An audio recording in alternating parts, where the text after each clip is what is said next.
Hey, what's up? This is Jake. You're in Jake's shop. So this is going to be the second part of doing this fender on this car, and really just the inner wheelhouse component of it. I did the box on the first one, the back pan box in the back of the trunk. So I've got Kieran in here with me. Say hi, Kieran. Hi. He's my second child. He's going to help me for a little bit here today while we get this prepped and cut. So I'll flip the camera around and show what I'm going to do next.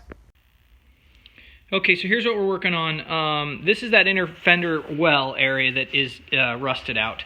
That's the box pan area that I prepped and made a little panel for. So, see, this whole fender lip is just rotten, rusted out, you know. There's a pinch weld on the outer fender pan that it goes under here and it's supposed to weld to, but, you know, there's nothing there. So, that's the new piece that we're going to be cutting and patching in.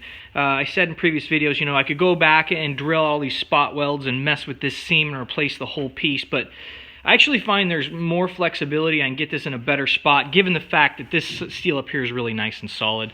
Everything else is pretty solid. I've cut out the section under here that was really bad. You can see I'm going to start and I'm cutting all this out as well. But having it be a patch panel is actually going to make it a little easier for me to put in and get in the spot I want to put it, rather than this tin is just not as good. Karen, go ahead and rotate that piece up. Yeah, just up at an angle. So you can see this piece of steel here. This is the inner fender lip area that the fender gets spot weld and pinched to on the inside. Now that is nice and solid in these, so that's all fine and dandy, but the problem we have is it's not the right angle, really. Here, rotate it. So you can see that is kind of at a, you know, 45 almost. Well, it's not supposed to be. You know, these are these stamped pieces of steel. It's close, but, you know, all of that has to get played with and maneuvered. You know, it almost looks like there's a whole other piece here, but this lip is actually turned in when it's installed properly in the car, like you've seen in many cars. So on this piece of steel, on this fender, we're going to be using that whole back half, and then we're going to be using this upper edge all around, and then probably you can see the front half there is actually pretty solid. So it'll probably come down into here a little bit, but I don't need to get cutting on this yet. First, I'm going to cut the rest of this out, and basically I'm going to follow this line. I did this on the other side. I'm going to follow this lip right here on this outer edge, and all I'm going to use is my die grinder, 1/4-inch die grinder, and just work it out really carefully along that edge. This is actually going to be a flange weld, and I'm going to do that. I'll show you the tool I'm going to use to put that in, but I'm going to go ahead and mark this out and cut the rest of it out to where I want it, and we'll go on to the next step.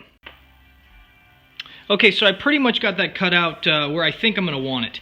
You can see it across the back edge there. Went around this lip of this fender, and I'm all in really nice solid steel now all the way around. Down on this edge, you can see I've taken off the front section of the fender, and I've exposed the lip on the inner fender well.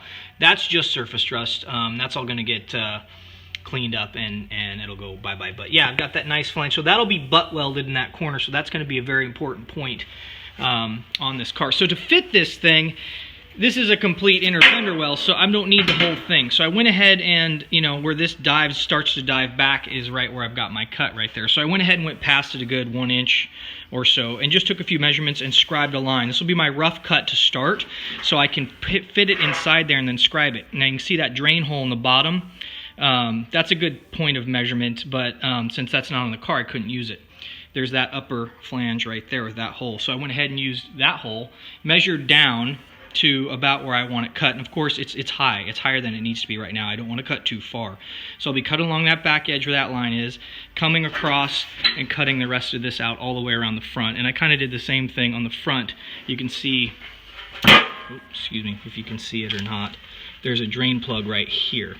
That drain plug hole is roughly right there on this fender. So again, I just took a measurement up where I'm going to be cutting. You can see I've kind of marked it here and marked it up. Now this is, you know, way more than I need on purpose, but again, I need to get a rough cut, and then I'll fit it in the car and I'll show you what I'm going to do to start to get it, because there will be a lap weld on the top of the fender. That'll be a butt weld down there, and there's going to be a butt weld across that, and then I'll use that flange and I'll do a pinch weld there. So anyways, let's get it roughly cut and I'll show you the next step. Okay, I went ahead and did the rough cut, and I've got it kind of temped into place just using some vice clip C-clamps there. You know, a couple things about this sheet metal. Like I was saying, that inner fender lip, it might be kind of hard to see, but you can kind of see how it comes down at this angle, right? And you'll really see it down here where I'm going to do this weld. Now I've got it temped into place. I've actually made a mark there. I'm going to cut it probably 1/8 of an inch, a little further than that mark. Test fit it again, over and over again. But you can see that inner fender lip right there. It's way longer than the original fender lip that came in. And I'm actually having to take, I'm using a pair of channel locks, and I'm just massaging it a little bit, you know, bending this edge back, working it around, trying to get it to where it's pretty stock, you know. I went ahead and scribed a line on this edge, so it's cut probably up in here right now. It's just lapped on the inside currently. So I'm going to use this as a reference point, and I'm going to cut it about 1/2 an inch larger around this edge. Down here, I'm only going to do like 1/8 of an inch because I want to test fit it after that again, and my goal is to get it perfect, and then I'll mold it and I'll butt weld it right to there, because that's a key point. Back here, kind of the same thing. I'm only going to cut it about 1/8 of an inch or so more proud than this. And you can see that's where it pinch welds on the back side. Back here, there's actually lip. And you can see, look, it's wider here than it is here. And I know that this is in the right spot because I've got this pushed up against this really tight. I know that looks like a lot of gap in there, and it's not. It's like maybe 1/8 of an inch. So that's why I'm going to cut it a little bit bigger, and then I'm going to go through with more clamps on the next round and get it even closer. So I'll go to the next step, and that's just the key to this: in, out, in, out, in, out. It's going to take a few different times until I get perfection of what I want. And I'm actually debating, you know, I'm going to do a lap weld up here, but I think I'm actually going to flange this up just a little bit, just so this isn't sitting, you know, a 16th or whatever, this 16 gauge or 18 gauge metal isn't sitting that much lower. You know, there's enough play in the fender, it probably wouldn't matter, and you'd never see it once you undercoat it and put the seam sealer in it. But I don't know, we'll see what it looks like. I'll make that decision when I like what I'm seeing. The other thing that I find interesting about this is right here. Now you can see that lower portion of the inner fender well is actually lower than where the original one was, and that's because these things just aren't stamped the same. You know, it's probably slightly lower because I'm doing a lap up here, so that's why I need to flange it and get it up just slightly, but I'm not going to get it up that much further. I mean, there's 1/2 an inch there. I know this is right. I measured it off the other one. This one is going to have to get massaged. Again, I'm going to probably slit this up here and then all the way down. That way I have some flexibility where when the fender goes in, that way it's nice and tight and it's going to roll down in exactly where it was before.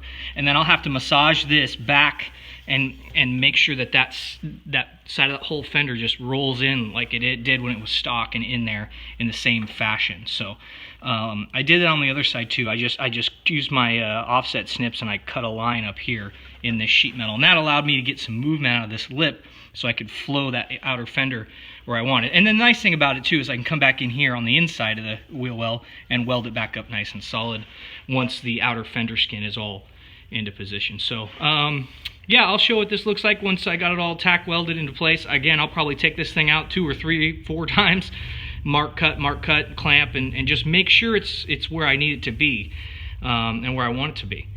Because once it's in there, it's not going to come out. It's going to be fully welded. So on to the next step. Okay, so I've got this thing fully welded and where I wanted it. You know, I'm never going to be able to fully show the full amount of what it really takes to do this. You know, I've probably got 3 hours into this one lip on this fender. You know, I'm not a professional by any means, but you know, so it's probably going to take me longer than someone who's done this a lot more times than I have, but I really like what I ended up with here. A couple things that are interesting. So as you can see, I went ahead and fully welded it and just grinded the weld off a little bit there. Nothing spectacular, but fully welded and solid, and it actually turned out really nice. You know, the outer fender actually comes around here and it never touches this piece. It actually flows over the top of it, and you kind of tell. You can see right there where I cut that out, there's a gap here. And that gap is pretty much a slight gap around the entire lip here. Where the fender actually touches, where this outer skin actually touches, is where this piece rolls in, and this pinch welds all along this edge. And then it pinch welds all the way down here. So those are the points where the metal touches. And they actually make some really cool stuff called cavity wax. 3M does, and it comes with these really long tubes. You can squirt that down inside there, because at the end of the day, I need to clean all these flanges off to bare metal, nice and neat. But down here, you know, I got that really nicely welded, in my opinion. You know, I'm not going to bother grinding it much more than that. You know, I am going to go ahead, though, and seal this. You know, the factory actually has some sort of junk inside here, all over the edge, but it collects moisture. I wouldn't recommend that. I don't even know what that is, but you know, cavity wax works good, and I am going to go ahead and run a seam sealer along this bead. You know, and I've used this in some of my other videos, but it's just Transtar stuff. You know, I'm just going to run a bead around the edge where I welded and then seal it with this. And that just ensures that, you know, any little potential holes like that one, you know, they're just completely sealed. And I am going to, you know, I'm touching with my bare hands. Again, I wouldn't recommend doing that. You know, I'm going to clean this off again. I'm going to wipe it down with thinner. And then I'm going to use an epoxy primer on it. You know, just a rattle can epoxy primer. I'm going to do that all in here too. Just epoxy primer rattle can job inside here. And then I'm going to run my sealer over the top of it and all the way down. And then, another thing I kind of wanted to show you. So this is where the fender, inner fender kind of sits in here, and that's that back flange where it welds to. And you're probably not going to be able to see this very well. That right there, that gap, is stock. You know, these cars are just pinch welded together, and I mean, you can see the stock stuff there. There's a huge gap. I actually dug out a bunch of sealer in there to clean it all out, basically, and I'm going to shoot some rust mort inside there. And then you can see there's, you know, I got a little gap too, but not actually, and it actually looks worse in the camera than it does in reality, but that one's actually quite a bit wider.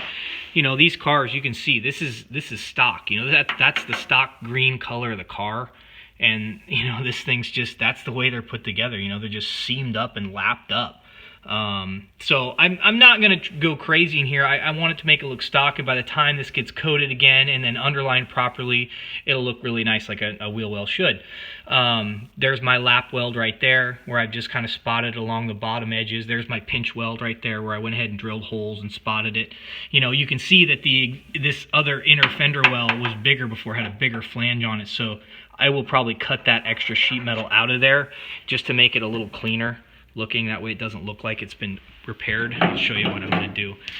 Because this whole area along this edge is about a 1/2 inch lap weld. This is just extra metal. This doesn't even need to be here. So I'm going to trim this out and clean up this edge. And then I'll run, you know, same thing, clean this all up with a wire brush, spray some epoxy primer on it, use my seam sealer, just kind of, you know, use my finger and rub it down the edges to get that all nice. I'll grind these a little bit flatter. I haven't even touched them yet.